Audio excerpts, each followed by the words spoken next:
आज हम बनाने जा रहे हैं चावल की खीर। उसके लिए हमने 1 लीटर फुल फैट दूध लिया है, 5 टेबलस्पून चीनी ली है, 10 बादाम और 10 काजू, उनको हमने दरदरा क्रश कर लिया है, 1/4 टीस्पून केसर, 1/4 टीस्पून हरी इलायची पाउडर और 1/3 कप चावल। इनको हमने भिगो के रखा था 10-15 मिनट। अब इसका पानी निकाल दिया है। इसको 2-3 बार अच्छे से वॉश कर लेना है ताकि इसका सारा स्टार्च निकल जाए। तो चलिए खीर बनाना शुरू करते हैं। गैस जलाएंगे, गैस को मीडियम हाई के बीच में रखेंगे और दूध में उबाला आने देंगे। दूध को बीच बीच में कड़छी से हिलाते रहें ताकि नीचे नहीं लगे और साइड से भी स्क्रैप करते रहें ताकि जम नहीं जाए साइड्स पे दूध। दूध में उबाल आ गया है। अब गैस बिल्कुल सिम पे कर देंगे और इसमें ये भिगोए हुए चावल डालेंगे जो कि हमने 1/3 चावल लिए थे।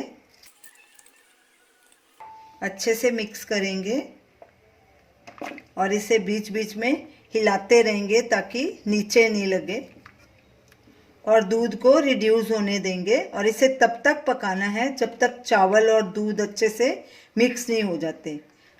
अब इसमें ये क्रश किए हुए थोड़े काजू बादाम डालेंगे, थोड़े हम गार्निश के लिए बचा लेंगे। हरी इलायची पाउडर डालेंगे, 1/4 टीस्पून केसर, 1/4 टीस्पून।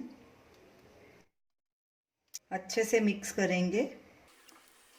अब गैस को लो मीडियम के बीच में कर देंगे और बीच बीच में गैस कम या ज़्यादा करते रहेंगे और इसमें कड़छी से इसे हिलाते रहेंगे ताकि नीचे नहीं लगे और साइड से भी ऐसे स्क्रैप करते रहेंगे। खीर को पकते 15 मिनट हो चुके हैं। अब इसमें चीनी भी डाल देते हैं। ये 5 टेबलस्पून चीनी हमने ली थी। इसको भी अच्छे से मिक्स करेंगे और अब इसे और पकाएंगे ताकि अच्छे से चावल और दूध मिक्स हो जाए। चीनी डालने के बाद इसको अब लगातार हिलाएंगे ताकि नीचे नहीं लगे। खीर को पकते आधा घंटा हो चुका है, काफ़ी गाढ़ी हो चुकी है। अगर आपने अभी मीठा इसका चेक करना है तो अभी चेक कर सकते हैं, अगर और ऐड करना है तो कर सकते हैं। इसको अब थोड़ा हम और पकाएंगे ताकि थोड़ी और गाढ़ी हो। चीनी डालने के बाद गैस को सिम पे ही रखना है, नहीं तो खीर जल जाएगी मीठे के कारण। और लगातार इसे स्टर करते रहना है। देखिए गाढ़ी होनी शुरू हो गई है, चावल और दूध अच्छे से मिक्स हो गए हैं। खीर को पकते 40 मिनट हो चुके हैं। ये देखिए गाढ़ी हो गई और अच्छे से मिक्स हो गए दूध और चावल।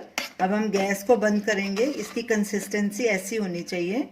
अब इसे हम एक बोल में ट्रांसफ़र करेंगे। खीर हमारी तैयार है। अब इसे हम काजू और बादाम से गार्निश करेंगे। इसे आप गरम गरम भी सर्व कर सकते हैं। अगर ठंडी खीर खानी चाहें तो इसको थोड़ा ठंडा होने दें, फिर इसे फ्रिज में रखें। ये ठंडी भी अच्छी लगती है, गरम भी अच्छी लगती है। तो आप इसे ज़रूर ट्राई कीजिए और हमें अपना फीडबैक दीजिए और हमें बताइए कि आपको ये हमारी रेसिपी कैसी लगी। हमारे वीडियो को शेयर कीजिए, हमारे चैनल को सब्सक्राइब कीजिए। Thanks for watching.